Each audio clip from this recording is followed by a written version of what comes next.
오늘은 이제 오늘은 아브라함의 아들 이야기입니다. 아브라함의 아들의 가족 이야기예요. 아브라함의 아들이 이름이 뭐죠?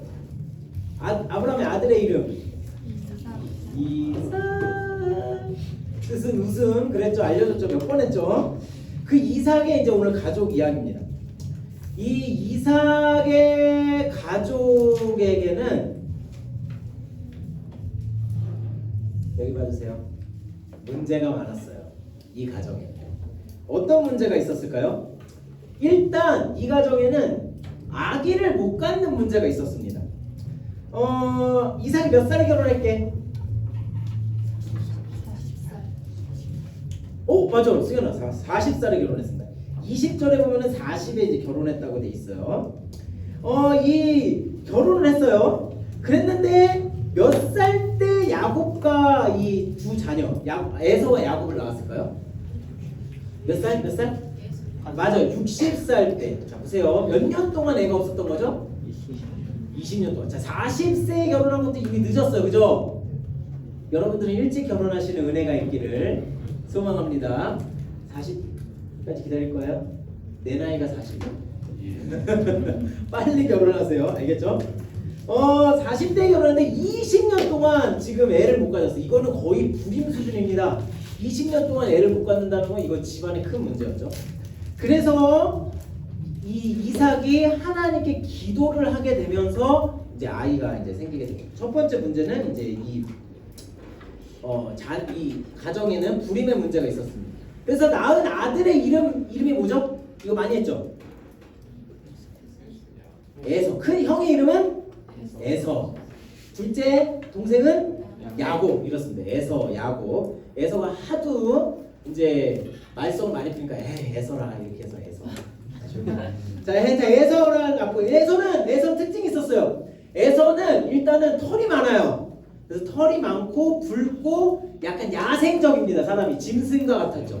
지금 시대의 말로 하면 테토남 느낌의 그런 아주 야생성이 강한 남자였어요. 야곱은요 어땠죠? 야곱은 좀 여리여리하고 꾀도 많고 영리하고 막 이런 느낌의 남자였습니다. 애견남이라고 할 수 있습니다.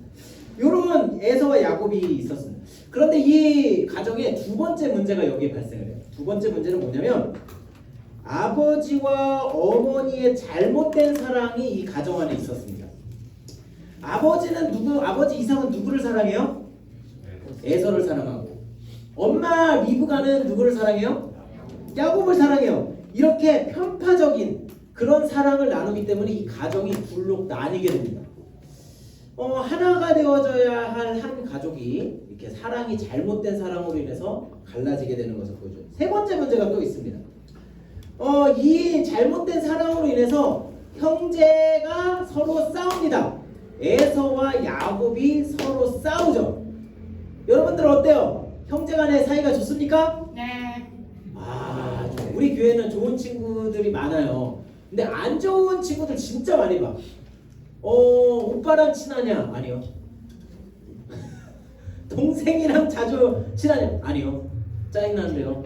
막 이렇게 서로, 그리고 뭐하고 지내는지 쌩까고 사는 현실 남매의 이야기들을 우리는 현실에서 많이 듣습니다. 그죠?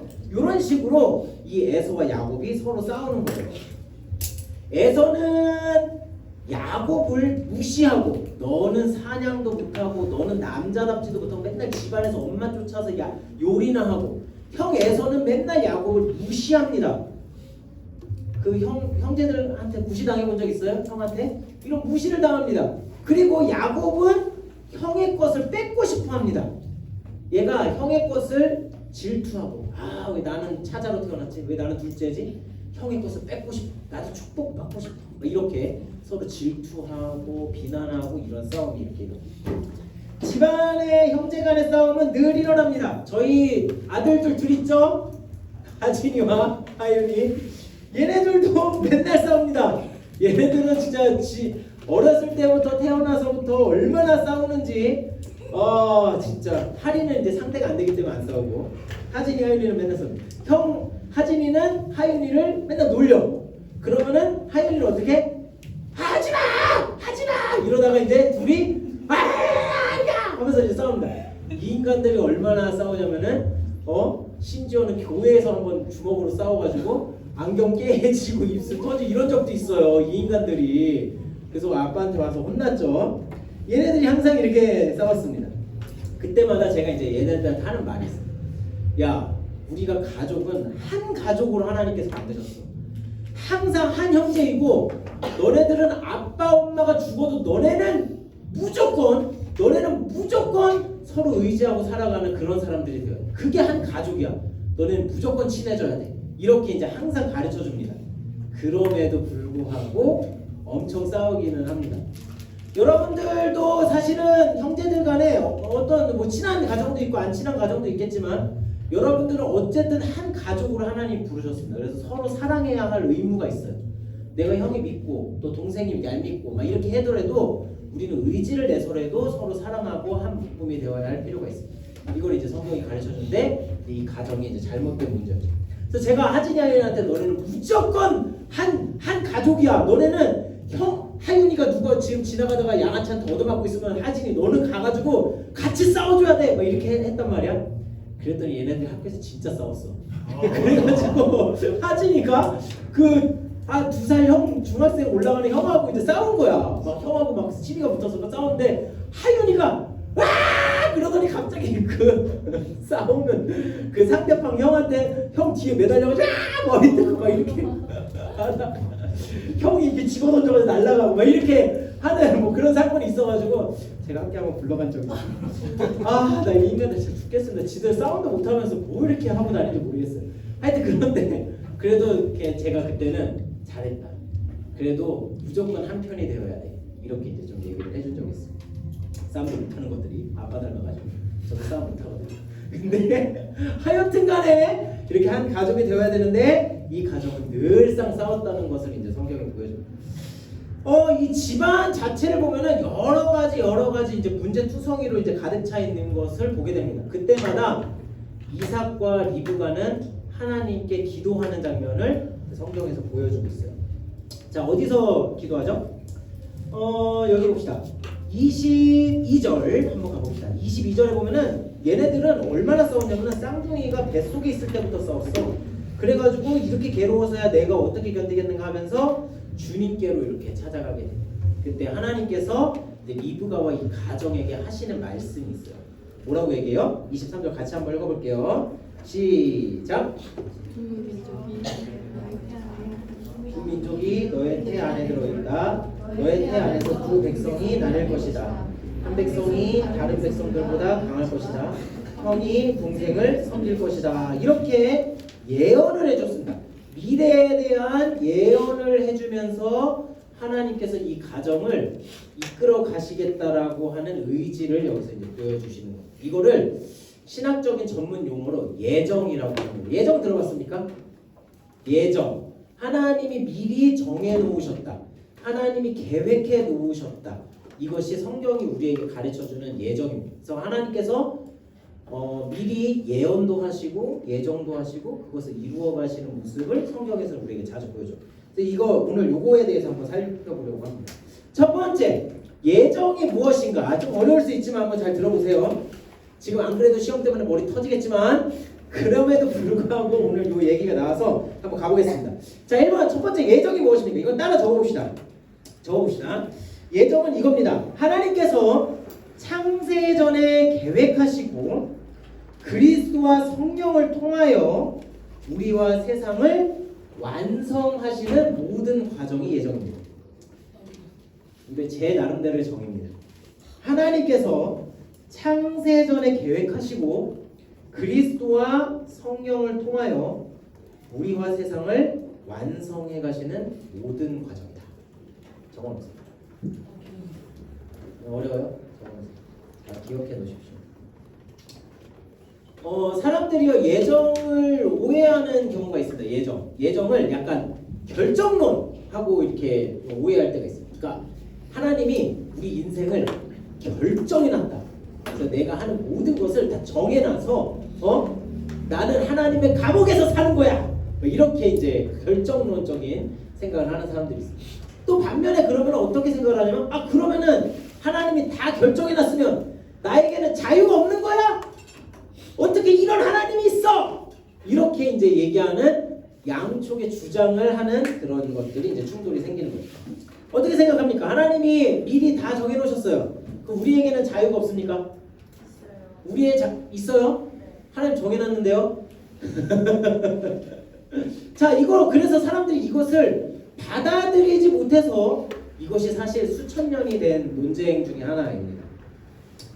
결론만 지어볼게요. 결론만 얘기해 보겠습니다. 어려워요. 이건 어렵기 때문에 그냥 결론만 짚고 넘어가겠습니다.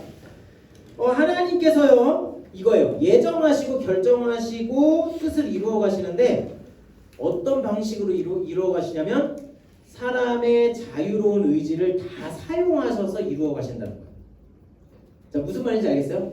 뭔가 뜻을 이루어 가는데 하나님이 다 정해놨어요. 그런데 하나님이 그것을 이루어가는 방식이 우리의 여러 자유 의지들을 다 사용해서 그 뜻을 이루어 가신다라고 성경은 우리에게 가르쳐줍니다. 너무 어려워.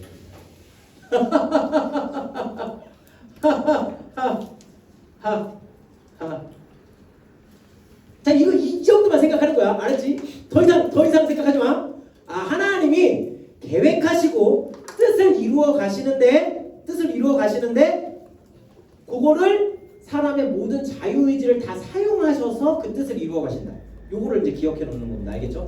요거를 우리 현실에서도 경험할 수가 있어요. 어느 정도. 우리는 완벽하진 않지만 우리가 항상 계획을 합니다. 그죠? 우리는 모든 것을 알지는 못해요. 그렇지만 우리도 계획을 합니다. 그리고 그 계획 속에는 여러 가지 상황과 사람의 어떤 그런 모든 상황들이 하여튼 맞물려 있어요. 그때마다 우리는 그 계획을, 그 목표를 이루어가기 위해서 이 모든 것을 사용하면서 이루어갑니다. 좀 이해가 되시죠? 이런 겁니다. 제가 이제 한이를 키울 때 아무 생각 없이 그냥 막 키우는 게 아니에요.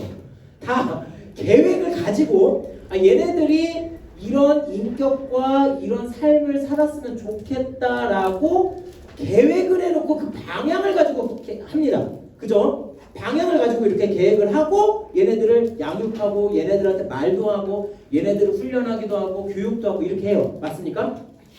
그런데 얘네들이 내 말을 들어요, 안 들어요? 안 들어. 어떻게 알았어 안 들은지? 너무 안 들어. 너무. 그래서 진짜 저한테 이번 주에 또 혼났습니다. 이 인간들. 하여튼 그래가지고 하는데 그런 걔네들의 자유로운 의지와 그런 것들을 제가 품어가면서 그 목표와 그 방향을 가지고 그 계획을 이루어가는 것을 우리 삶에서 이제 경험을 하게 되는 거예요. 좀 이해가 되시죠? 근데 하나님은 우리보다 더 완벽하시기 때문에 더 완벽하게 그 계획을 이루어 가십니다. 이렇게 조금 설명해 볼 수가 있어요. 알겠죠? 그래서 하나님은 우리를 그냥 막대하시는 게 아니라 우리에 대한 계획을 가지고 우리를 인도해 가신다라는 것을 예정이라는 교리를 통해서 우리가 알 수 있는 거예요. 이거를 좀 가만히 잘 생각해 보셨으면 좋겠어요. 알겠죠? 이 정도만 하고 결론을 짓겠습니다. 그래서 세상이 말하는 결정론하고는 좀 차이가 있어요. 뭐냐면 결정론은 그거는 네가 뭘 하든지 그냥 그렇게 될 거였어. 그냥 이런 식으로 생각을 하는 거. 무조건 그렇게 될 거였어. 이렇게 얘기하는 건데 그게 아니라 예정은 하나님이 그것을 이루어 가시는 모든 과정이 있다라는 것을 우리에게 설명해 줍니다. 자, 넘어가겠습니다. 자, 두 번째. 자, 그러면 이 예정에 대해서 왜 이렇게 제가 얘기를 했을까요? 왜냐면 이 창세기 지금 이 야곱과 에서의 가문, 이삭의 가문 안에 하나님께서 이렇게 예언하시는 게 처음 이렇게 등장을 합니다. 완전히 이 가문에 대해서 예언을 하시는 거예요. 그런데 이 예정이 우리에게 주는 두 가지 유익이 있어서 그랬습니다. 두 가지 유익. 첫 번째 유익은 이겁니다. 자, 적어놓으세요. 첫 번째 유익은 하나님이 우리를 예정하시고 계획하셨다고 했을 때 우리는 오히려 자유를 경험하게 됩니다. 자, 뭘 경험한다고요? 자유를 진짜 경험하게 돼요. 자유를 경험하게 돼요. 이게 첫 번째입니다. 자, 첫 번째에 대해서 먼저 설명을 할게요. 자유를 경험하겠는데 어떻게 이렇게 발끈할 수 있잖아. 하나님이 다 예정해 놓으시고 뭔가 정해 놓으셨는데 어떻게 우리가 자유를 경험할 수가 있죠? 이렇게 질문할 수 있어 없어요? 질문해. 한번 생각해봐요. 자, 생각해봐요. 하나님이요 계획을 해놓으시고 예정을 해놓으셨습니다. 그러면은 하나님이 계획을 하셨을 때 이 세상을 다 망쳐버리겠어, 이 세상을 다 파괴해버리겠어, 이런 식으로 계획을 하실까요? 아니면 하나님이 예정을 하시고 계획을 하실 때 내가 창조한 이 세계를 가장 풍성하고 가장 아름다운 세상으로 만들어갈 거야, 이런 계획을 하실까요? 파괴할 거야! 이러면 우리는 하나님 믿으면 안 됩니다. 그죠? 하나님은 좋고 선하신 분이, 최고의 선을 가지신 분이에요. 그분이 계획하실 때는 이 땅을 가장 아름답게 만드실 거라는 예정을 하신 겁니다. 그죠? 이렇게 우리가 하나님이 나를 예정하셨다라고 했을 때 내가 하나님의 풍성함 아래에서 풍성하게 될 것을 하나님이 나를 예정하셨구나, 이 생각 딱 가지잖아요. 그러면 우리는 여기서 내가 수많은 선택을 해갈 때에 우리는 자유를 경험하게 됩니다. 왜냐면 여러분들 선택할 때 있죠. 여러분들 다 인생이 지금 여기까지 왔을 때 다 선택해서 왔을 거 아니야. 선택 안 해요? 너네 시험 볼 때도 선택하잖아. 3번이야 4번이야 젠장 생각이 안 나. 그때마다 우리는 뭘 느껴요? 틀리면 어떡하지? 이런 두려움을 가진다. 그러니까 우리의 인생 가운데 우리가 여러 가지 선택을 하면서 살아요. 근데 그때마다 우리는 무슨 불안감이 있냐면 내가 잘못되면 어떡하지? 실패하면 어떡하지? 또는 내가 선택한 것에 대한 후회가 났기 때문에 우리는 늘 후회하고 선택하면서도 불안해합니다. 이게 우리의 마음이에요. 그죠? 인생을 여러분들이 지금 중고등학교 때 이렇게 선택하면서 조금 선택하면서 살아가잖아요. 시험에서 선택하고 뭐 공부할 것도 선택하고 놀 것도 선택하고 선택하면서 살아가잖아. 그럴 때마다 놀면서도 불안한 게 여러분 마음이잖아요. 그러면서 놀고 싶고 하여튼 이런 건데, 그런데 이제 여러분들이 더 장성해서 어른이 되고 더 이제 결혼도 하고 아기도 갖고 이렇게 하면은 내가 선택하는 게 그냥 나 혼자 선택이 아닌 거야. 내 가정에 문제가 달려있고 내 자녀의 문제도 달려있고, 선택할 때마다 그 결정을 할 때마다 그 불안감이 더해집니다. 심지어는 책임자의 자리에 어떤 리더의 자리에 올라가서 선택을 한다는 것은 그 밑에 있는 사람들의 운명까지도 좌우하기 때문에 이거 선택이 점점 더 어려워지는 거죠. 그때마다 더 불안해집니다. 여러분 나중에 직장 갈 때, 때로는 결혼할 때 이 여자가 맞을까? 직장 갈 때 이 직장이 맞을까? 모든 선택할 때 우리는 불안감을 가지게 되죠. 그런데 하나님이 예정하셨다. 나를 풍성하고 아름다운 삶으로 반드시 이끌어 가신다. 그 예정이 나에게 있다라고 우리는 믿을 때 우리는 선택하지만 그 불안감에서 벗어날 수가 있습니다. 맞아, 내가 선택하지만 하나님이 분명히 이것 또한 사용하셔서 나를 가장 최선의 길로 인도하실 거라는 믿음을 가지게 되죠. 그래서 우리는 선택의 자유를 가지게 됩니다. 어렵지만 잘 듣고 있습니까? 두 번째 유익이 있어요. 시험 때문에 어렵고 안 그래도 머리 터질 텐데 어려운 얘기해서 미안합니다. 두 번째 또 우리가 누리는 자유가 있습니다. 뭐냐면 선택을 할 때 우리는 안정감을 누리게 됩니다. 안정감을 누릴 수가 있어요. 자유롭게 선택할 수 있는 자유로운 선택권들이 여러분들에게 주어지면서 동시에 선택을 했을 때 여러분은 안정감을 또한 누리게 됩니다.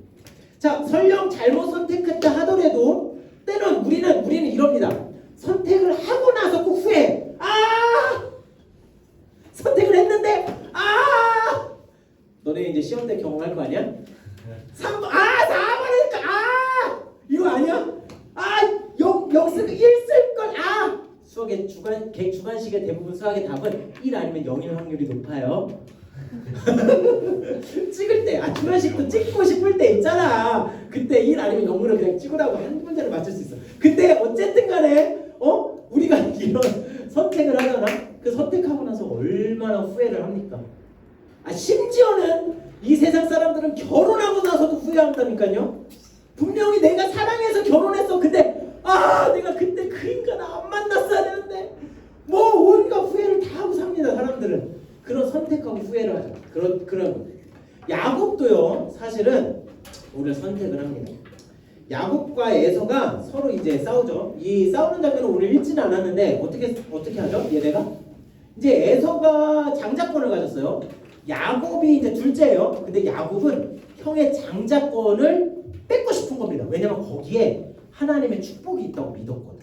그래서 어떻게 해요? 에서한테 팥죽을 주고 장자권을 삽니다. 맞죠? 그리고 이 장자권을 사고 그 다음에 이삭을 또 아버지 이삭까지 속여가지고 축복 기도까지 받아요. 그리고 튑니다. 왜냐면 에서가 저희 나쁜 놈 내 장자권과 축복권을 다 뺏어갔어. 죽여. 안 그래도 에서는 무섭게 생겼어요. 털이 많다고. 그런 애가 쫓아온다고 생각을 해봐. 얼마나 무서워. 근데 그런 에서한테 쫓기면서 야곱은 도망갑니다. 그때 야곱이 했을 생각이 뭘까요? 아, 나 실수한 거 아니야? 나 잘못한 거 아니야? 잘못 선택한 거 아니야? 이랬으면 얼마나 불안했을까요? 그래서 야곱이 쫓겨가다가 그 강가에서 베델이라는 곳에서 돌베개를 베고 잠을 자게 됩니다. 얼마나 불안했을까? 근데 그 꿈속에서 하나님이 이제 나타나시죠. 어떻게 해요? 하나님이 딱 그 하늘에 딱 계시고 거기에 사다리가 쭉 내려오고 천사들이 오르락내리락 하면서 하나님이 야곱에게 이런 얘기를 하는 거예요. 야, 내가 너를 지켜줄게. 너 아브라함의 그 씨를 이어서 내가 너를 보호해줄게. 이렇게 얘기를 하면서 이 야곱이 위로를 받게 되는 장면이 이제 초등학교 때부터 우리 설교 들었으면 알아요, 몰라요? 알죠? 이 야곱 안에는 자기가 선택해놓고 후회하고 불안했던 마음들이 거기 있는 거예요. 그렇지만 하나님이 그렇게 응답해 하나님이 나를 이런 나의 잘못에도 불구하고 인도하신다는 생각을 가질 때 우리는 선택하지만 안정감을 누릴 수가 있습니다. 여러분, 여러분의 선택에는 후회할 것이 없습니다. 왜냐하면 여러분들이 선택해서 설령 잘못되다 하더라도 하나님은 그거를 다 뒤집어서 역전시키실 수 있는 하나님의 능력의 하나님이심을 여러분들이 믿기를 소망합니다. 하나님의 예정은 그런 거예요. 우리를 그렇게까지 인도하신다라는 거예요. 좀 이해가 되셨습니까? 자, 예정을 왜 이렇게 제가 강조를 했냐? 바로 성경이 우리에게 이것을 가르쳐주기 때문이죠. 자, 세 번째, 그렇다면은 이제 거의 다 끝나갑니다. 그렇다면 우리는 실제로 이 예정 안에서 어떻게 살 것인가? 어떻게 살 수 있을까요? 우리는 현실을 똑바로 살기 어려워하면서 미래를 엄청나게 걱정합니다. 맞습니까? 우리에게는 항상 미래에 대한 걱정이 있어요. 진로에 대한 걱정이 있고 내 미래가 잘못됐으면 어떡하지? 잘못되면 어떡하지? 사실 이런 생각도 있습니다. 차라리 정해졌으면 좋겠다. 차라리 그냥 너는 그거 해! 이렇게 딱 정해져 버렸으면은 그냥 편하게 살다가 거기 딱 해서 넌 야구 선수해! 그럼 편하게 하다 야구 선수! 딱 이렇게 되는 것도 상상해보고 그러지 않아요?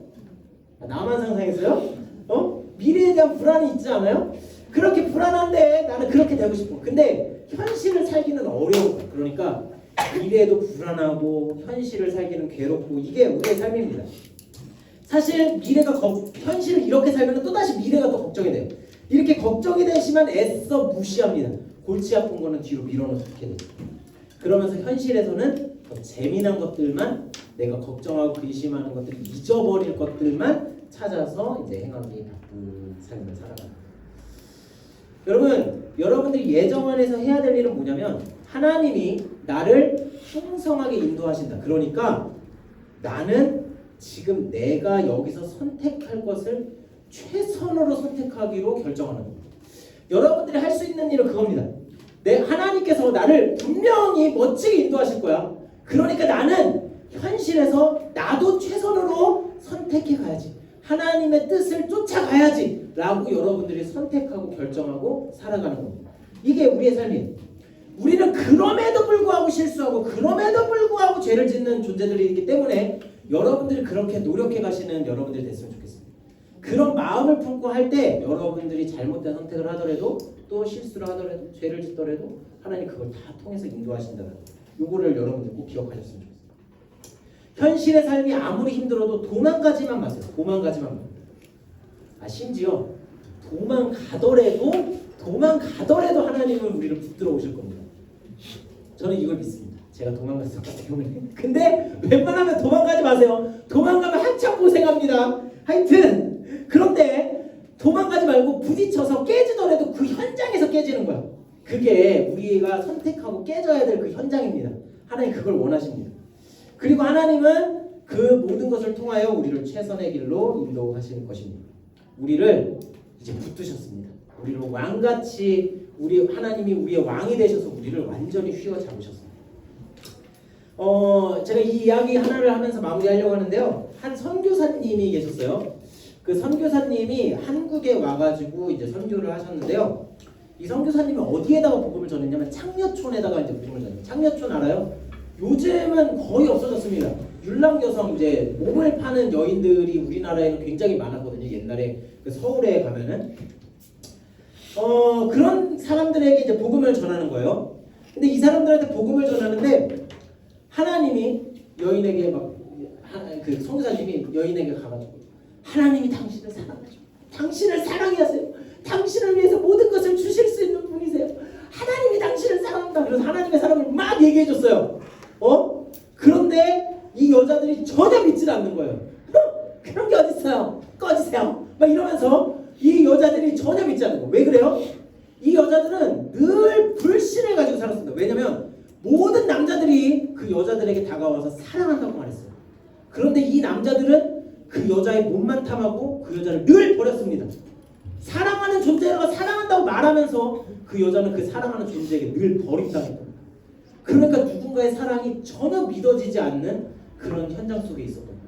그러다가 이 선교사님이 하도 복음이 안 전해지고 아무리 선교도 안 되니까 이제 갑자기 이제 율랑 그 여성들을 데려다가 예정 교리를 가르치기 시작했어요. 하나님이 왕이십니다. 하나님이 당신을 붙잡아다가 그러다가 하나님의 뜻 가운데 놓을 거예요. 막 이러면서 이제 막 그걸 막 가르치기 시작했다는 거야. 그런데 갑자기 이 여자들이 반응을 하기 시작했다는 거예요. 너무 신기하지 않습니까? 우리는 하나님이 너를 붙잡아다가 인도하실 거야 막 이렇게 하면은 약간 겁도 먹고 막 좀 약간 너무 부담스러운데 막 이럴 수 있잖아. 그런데 그 여자들은 거기에 반응해서 하나님 우리의 왕이시라고? 나를 인도하신다고? 나를 그렇게 하신다고? 거기에 막 반응을 하는 거야.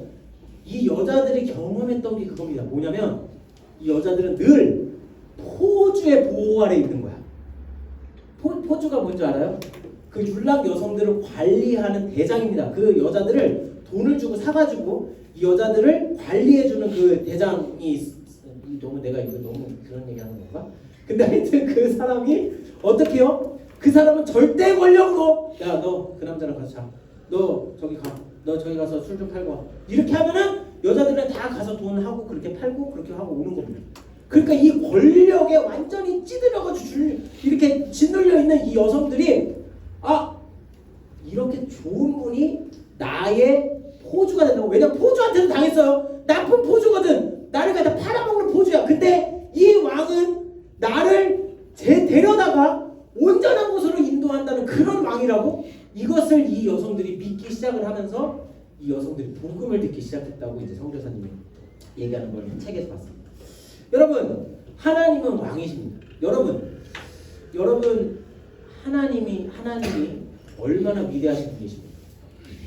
율랑 여성들도 아주 험난한 인생을 살았죠. 가장 우리 인간으로 보면 가장 밑바닥 인생이라고 하는 그런 인생을 살았습니다. 가장 밑으로 내려가면 결국 그런 삶을 산다고 우리는 생각을 하잖아요. 그런데 그런 여성들조차도 품어가지고 완전히 새롭게 하셔서 그 여성들이 나중에 결혼도 하고 자녀도 가지고 온전한 가정을 꾸리고 아름답게 살아갈 수 있도록 하셨습니다.